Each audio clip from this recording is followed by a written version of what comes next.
अस्सलाम वालेकुम दोस्तों, क्या हाल चाल है आपका? ठीक ठाक है? टेक्निकल बंदे पे आपका मेज़बान मोहम्मद आसिफ अफजल हाजिर है।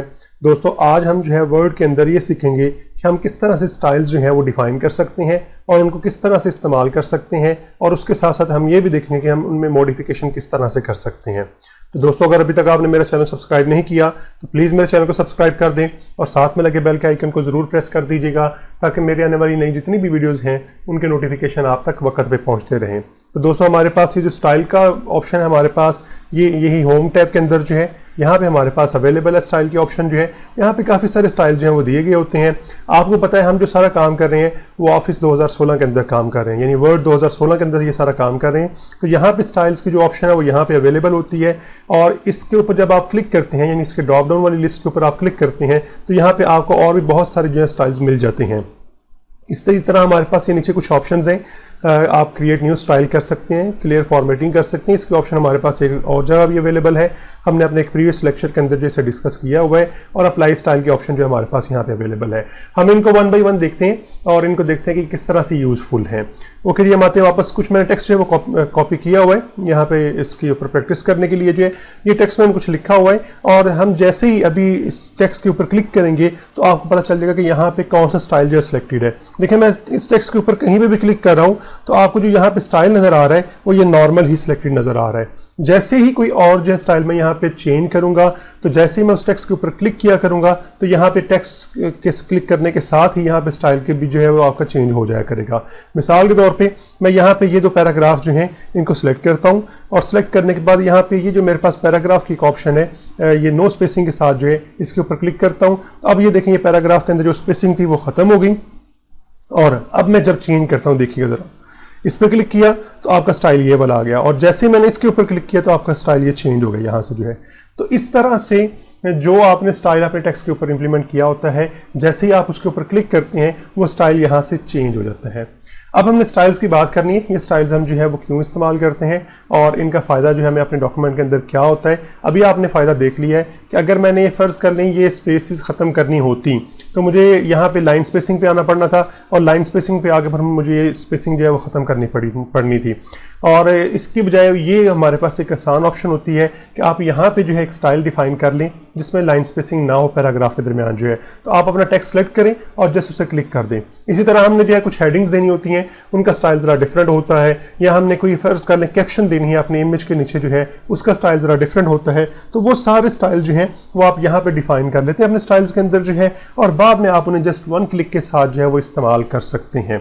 ओके जी, यहाँ पे अब हम ये काम करते हैं। हम यहाँ पे जो मेरे पास पहले वाला ये जो टेक्स्ट है, ये जो पूरी हेडिंग एक टाइप बनी हुई है, यहाँ पे मैं इसे हेडिंग 1 में जो है क्लिक करके इसको एज ए हेडिंग 1 जो है कर लेता हूँ। जैसे देखें जैसे मैं इसके ऊपर लेकर आऊँगा मेरा टेक्स्ट जो है यहाँ से चेंज हो जाता है। ये देखें ज़रा, तो ये अप्लाई करने से पहले ही आपका टेक्स्ट जो है वो आपको चेंज करके दिखाना शुरू कर देता है। अलबत्ता आप जब क्लिक कर देंगे तो जो आपका चेंज होगा वो परमानेंट हो जाएगा, और ये परमानेंट चेंज है फिर आपको यहाँ पे नज़र आना शुरू हो जाएगा।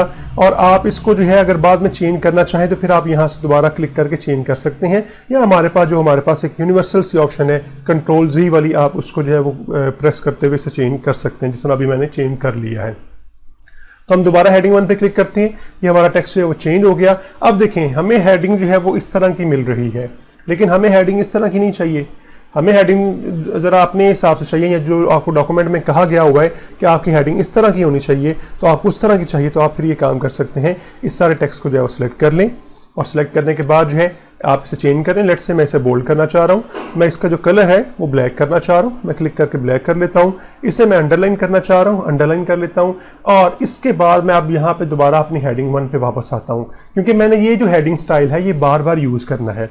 जब आप थीसिस को तैयार करते हैं, कोई डॉक्यूमेंट तैयार करते हैं, तो आपको हेडिंग स्टाइल दिए गए होते हैं। ना सिर्फ स्टाइल दिए गए होते हैं बल्कि आपको सारी डिटेल साथ बताई गई होती है। इसका साइज़ क्या होगा, फॉन्ट स्टाइल आप कौन सा यूज़ करेंगे, बोल्ड होगा या अंडरलाइन होगा कि नहीं होगा, ये सारी चीज़ें आपको जो है वो बताई गई होती हैं। तो आप उसके मुताबिक सेलेक्ट कर लें और उसके बाद आप इसे अपडेट कर सकते हैं इस स्टाइल को, जो हमें यहाँ पे हेडिंग 1 के तौर पे दिया गया था। लेकिन जैसे मैं इसके ऊपर राइट क्लिक करूँगा, अब यहाँ पे मेरे पास ऑप्शन आ गई है update heading 1 to match selection जो है, यानी जो अभी मैंने ये सिलेक्शन यहाँ पे की हुई है टेक्स्ट की जो है, अगर आप अपनी हेडिंग 1 को उसके मुताबिक करना चाह रहे हैं तो आप यहाँ पे अपडेट हेडिंग 1 जो है वो कर दें, तो वो क्या होगी, अब आपकी हेडिंग जो है वो इसके मुताबिक चेंज हो जाएगी। मिसाल के तौर पे जैसे मैं इसे क्लिक करता हूँ तो देखेंगे अब चेंज होगी, और इसका स्टाइल बिल्कुल वही होगा जो यहाँ पे है। आप इसकी डिटेल अगर देखना चाह रहे हैं तो आप इसकी डिटेल भी देख सकते हैं। आप इसे जो है वो मॉडिफाई के अंदर ले जाएं और मॉडिफाई के अंदर आके आपको फिर जो इसकी डिटेल मिल जाएगी और यहाँ पे आके भी आप इसे अपडेट कर सकते हैं। और फ़ायदा क्या होगा, जैसे आप यहाँ पे इसे अपडेट करेंगे तो जितने भी आपने हेडिंग 1 लगाई होंगी ये उन सब के ऊपर जो है ऑटोमेटिकली इंप्लीमेंट हो जाएगा। यानी आपने यहाँ पे टेक्स्ट के ऊपर जो है, फर्स्ट कर ले हमने इसके ऊपर और इसके ऊपर हेडिंग 1 लगाई हुई थी, लेट से मैं इसके ऊपर भी हेडिंग 1 लगा देता हूँ और अब मैं आके जो है अपने इस स्टाइल को जो है वो अपडेट करता हूँ। मॉडिफाई में आता हूँ और यहाँ पे आके अपडेट करने की कोशिश करता हूँ। यहाँ पे लेट से मैं कुछ और नहीं करता, सिर्फ इसका साइज जो है वो बड़ा कर देता हूँ, 20 कर देता हूँ और ओके करूँगा। तो देखें जहाँ जहाँ पे मैंने इसे इंप्लीमेंट किया हुआ था वहाँ पे ऑटोमेटिकली ये सारा स्टाइल अपडेट हो जाएगा। ठीक है जी। तो इस तरह से आप इससे बहुत ज़्यादा फ़ायदा जो है वो उठा सकते हैं। अब आप जो है यहाँ पे हम इसे क्लिक करके जो है यहाँ पे वापस आते हैं और यहाँ पे राइट क्लिक करके आप जो है यह अपडेट हेडिंग 1 भी कर सकते हैं या फिर आप इसे जो है वो मॉडिफाई भी कर सकते हैं। इसके अलावा जो है हमारे पास ऑप्शन वो ये है कि अगर आपने एक नया स्टाइल जो यहाँ पे डिफाइन करना है, क्रिएट अ न्यू स्टाइल जो है, अगर आप एक न्यू स्टाइल जो कि यहाँ पे ऑलरेडी नहीं है, आप उनमें से कोई नहीं यूज़ करना चाह रहे, आप अपना एक स्टाइल डिफाइन करना चाह रहे हैं तो आप क्रिएट अ न्यू स्टाइल कर सकते हैं। यहाँ पे आप इसका कोई सा भी नाम जो है वो रख सकते हैं और रखने के बाद अभी चूंकि मैंने ये वाला टेक्स्ट सेलेक्ट किया हुआ है इसलिए उसने इसी को उठा लिया हुआ है। आप यहाँ पे जो है वो इसका नाम कोई सा भी रख सकते हैं। मिसाल के तौर पर मैं यहाँ पे कर लेता हूँ माई स्टाइल कर लेता हूँ, इसलिए माई स्टाइल का नाम लिख लेता हूँ इसलिए। और माई स्टाइल लिखने के बाद ये उसकी स्टाइल है सारी। अगर आप उसमें कुछ चेंज करना चाह रहे हैं तो वही मॉडिफाई वाले में जाके आप इसे चेंज भी कर सकते हैं। तो आप इसे चेंज कर लें, नहीं करना चाह रहे तो आप इसे फिलहाल जो है कैंसिल कर सकते हैं।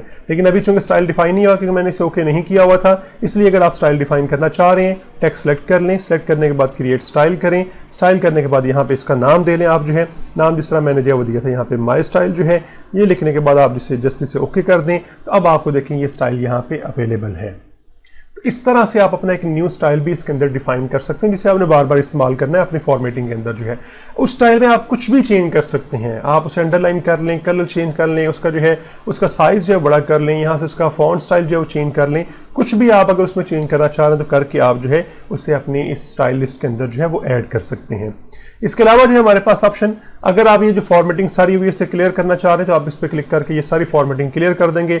आपका टेक्स्ट जो है डिफॉल्ट फॉर्मेट के अंदर आ जाएगा और डिफॉल्ट हमारे पास कैलिबरी फॉन्ट है, 11 उसका साइज है तो ब्लैक कलर उसका होगा तो इसमें आ जाएगा। इसकी एक और ऑप्शन जो है हमारे पास वो यहाँ पे भी अवेलेबल थी, कि हमने अपने प्रीवियस लेक्चर के अंदर जो है वो बात की थी कि अगर आप किसी भी टेक्स्ट की जो है फॉर्मेटिंग क्लियर करना चाह रहे हैं तो यहाँ पे करके क्लिक जो है वो आप क्लियर कर सकते हैं। मिसाल के तौर पर मैं कंट्रोल-Z करता हूँ, ये फॉर्मेटिंग आ गई और जैसे मैं इसके ऊपर क्लिक करूँगा तो देखें सारी फॉर्मेटिंग यहाँ से क्लियर होगी। तो आप इस तरह से भी ये फॉर्मेटिंग सारी जो है वो क्लियर कर सकते हैं। इसके अलावा जो हमारे पास ऑप्शन है, अगर आप कोई स्टाइल जो है सेलेक्ट करके उसे अप्लाई करना चाह रहे हैं, अप्लाई करेंगे तो वो यहाँ से आपसे पूछ लेगा कि आप इसे रीअप्लाई करना चाह रहे हैं या आप इसे मॉडिफाई करना चाह रहे हैं। तो आप यहाँ पे बता दें कि हम इसे रीअप्लाई करना चाह रहे हैं अगर वो पहले से अप्लाई है, और अगर आप उसमें कोई मॉडिफिकेशन करना चाह रहे हैं तो आप यहाँ पे क्लिक करके फिर उसकी मॉडिफिकेशन भी कर सकते हैं।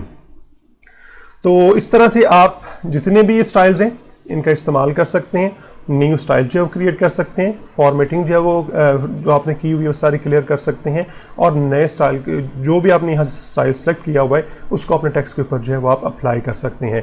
ये जो हमारे पास हेडिंग 1 हेडिंग 2 है, हम इनके बारे में डिटेल से बात करेंगे। अभी मैं यहाँ पे हेडिंग 1 में क्लिक करके आपको ज़रा दिखा देता हूँ कि जैसे आप हेडिंग 1 पे क्लिक करते हैं तो यहाँ पे एक सिंबल आ जाता है और सिंबल पे जैसे आप क्लिक करेंगे ना तो जितना इस हेडिंग के अंदर चीज़ें होंगी वो सारी आपकी यहाँ पे जो है वो हाइड हो जाएगा, और अगर आप उसे दोबारा से देखना चाह रहे हैं तो दोबारा क्लिक कर दें तो वो आपका अनहाइड हो जाया करेगा। तो ये जब आप हेडिंग्स डिफाइन करते हैं तो तब आपके टेक्स्ट के साथ इस तरह का बिहेवियर जो स्टार्ट हो जाता है। हम इसके बारे में डिटेल से बात करेंगे अपने आने वाले किसी लेक्चर के अंदर जो है कि ये हेडिंग 1 और हेडिंग 2 जो है किस तरह से यूजफुल होती हैं। तो उम्मीद है दोस्तों आपको स्टाइल की समझ आ गई होगी। इसके बारे में मजीद हम कुछ बात करेंगे अपने आने वाले नेक्स्ट लेक्चर्स के अंदर जो है। तो अभी इस वीडियो को जरूर लाइक कर दीजिएगा, और अगर अभी तक आपने मेरा चैनल सब्सक्राइब नहीं किया हुआ तो प्लीज़ मेरे चैनल को सब्सक्राइब कर दें और साथ में लगे बेल के आइकन को जरूर प्रेस कर दीजिएगा ताकि मेरे आने वाली नई जितनी भी वीडियोज़ हैं उनके नोटिफिकेशन आप तक वक्त पे पहुँचते रहें। ओके जी, मिलते हैं अपने नेक्स्ट लेक्चर के अंदर।